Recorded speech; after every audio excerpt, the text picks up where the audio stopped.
TorahBox.com pour la diffusion du judaïsme francophone vous retransmet un enseignement du Rav David Brezacher.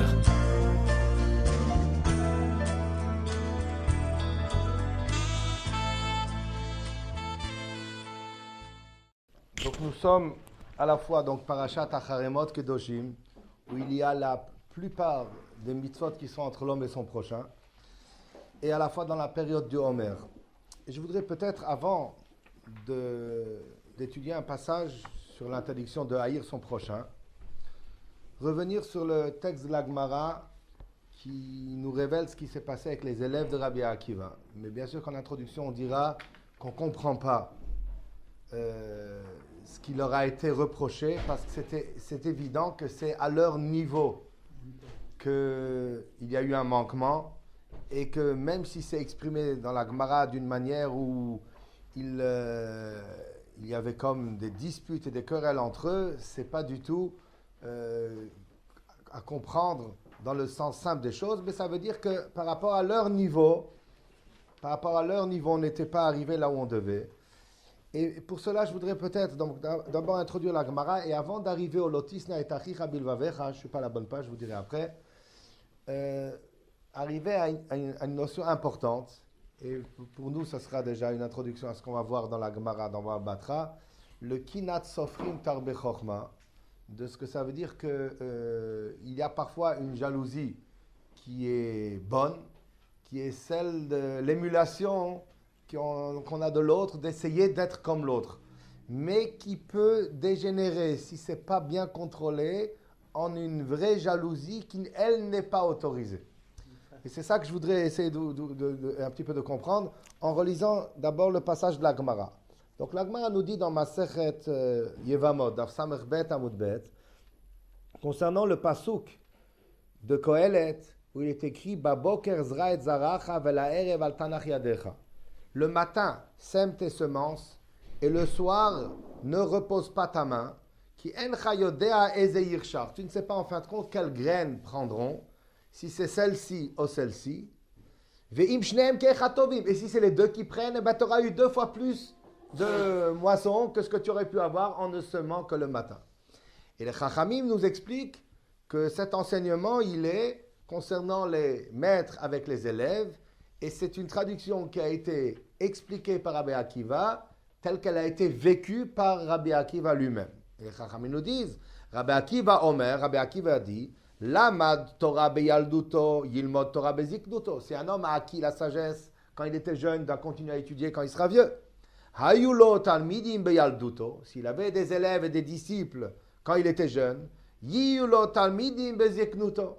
Alors qu'il continue à avoir des élèves même dans sa vieillesse. Chez Neymar, comme il est écrit, Baboker zra et zaracha, le matin sème tes semences et le soir ne repose pas ta main, parce que tu ne sais pas si lesquels réussiront, les premiers, ceux de la jeunesse ou ceux de la vieillesse, l'étude de la jeunesse ou l'étude de la vieillesse, l'enseignement de la jeunesse ou l'enseignement de la vieillesse, ou peut-être ça sera les deux. Amrou. Et là-dessus, les Chachamim nous ont dit que ce que Rabbi Akiva a traduit, c'est le vécu de son propre vécu. Shne masar elef zugim talmidim ayulol Rabbi Akiva, migevet adam tifras. Il y avait 12 000 pères d'élèves, donc binômes d'élèves avec Rabbi Akiva. Migevet adam tifras. Vekulan metu beperet echad. Et tous sont décédés au même moment. Mipnei shelo anoagu kavod zelaze. Parce qu'à leur niveau, ils n'avaient pas suffisamment témoigné de respect les uns envers les autres. La Gemara dit dans Bamamtsi, à la fin du Perek Elumtziot, Tamidei Chachamim shebebavel omdim ze mipneze. Les Tamidei Chachamim de Babel se lèvent les uns devant les autres, parce que puisqu'ils étudiaient ensemble, et la manière d'étudier en Babel c'était différente que celle qu'on étudiait en Eretz Israël, c'est-à-dire avec plus de discussion, plus d'élaboration, plutôt que de piska à la chot. Donc en fin de compte, c'est un ami, un collègue d'études, mais à savoir s'il ne m'a pas enseigné aussi quelque chose, et peut-être moi aussi je lui ai enseigné.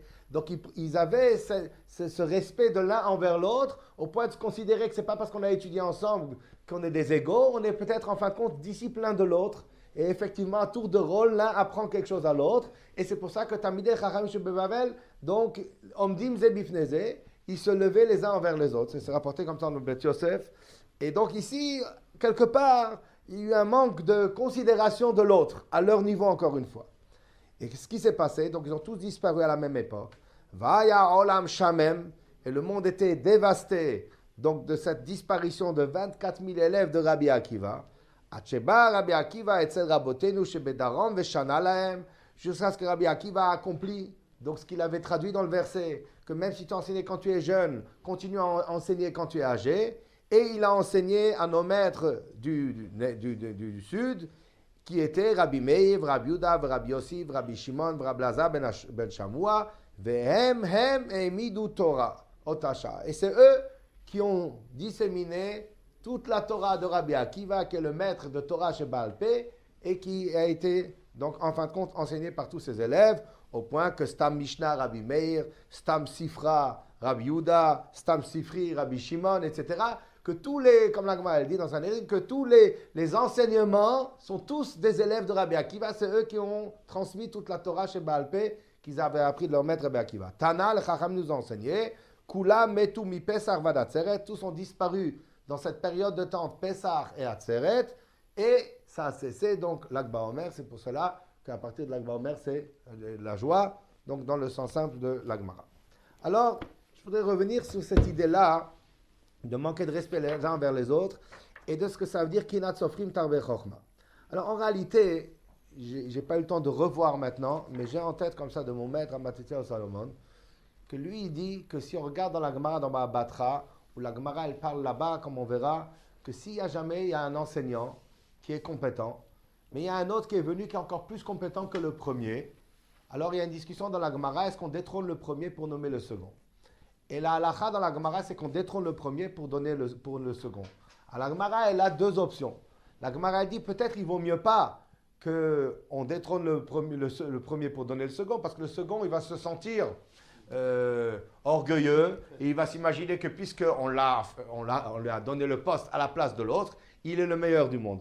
La Gemara dit la maskana, c'est pas ça. Il va trembler pour sa peau, parce qu'il va réaliser que à la moindre erreur, on en nomme un autre à sa place.